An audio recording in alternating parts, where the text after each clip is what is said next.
ये दीर कोहन क्या है अंबारे खसो खाशाक, मुश्किल है गुजर इसमें बेनालाए आतिशनाक।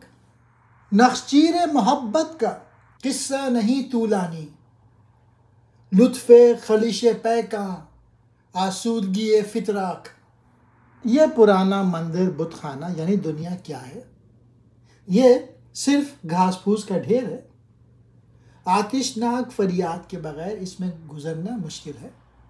मतलब ये कि ये मादी दुनिया यहाँ मफादात इंसान की हकीकी ज़िंदगी की राह में बड़ी रुकावट बनते हैं और वो साहिब बका नहीं बन सकता। इनसे छुटकारा इसी सूरत में मुमकिन है कि इंसान सरापा सोच बन जाए और अल्लाह ताला की मोहब्बत में सरशार हो जाए। मोहब्बत के शिकार की दास्तान ज़्यादा तवील नहीं है। मुख्तसरन वो कुछ यूँ है कि तीर लगने से जो चुभन पैदा हो जाए वो उसके लिए लुफ्त का बाइस बने और फिर फितराक में बंद कर उसे चैन और सुकून मिल गया।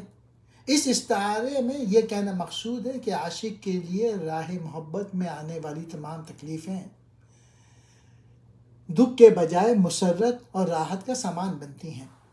ये दीर कोहन पुराना मंदिर दुनिया, नाले आतिशनाक गरम फरियादें, नख्चीर मोहब्बत मोहब्बत का कैदी, खलिश पैका तीर की चुभन, आसूदी फितराक तीर रखने का तवाहिर।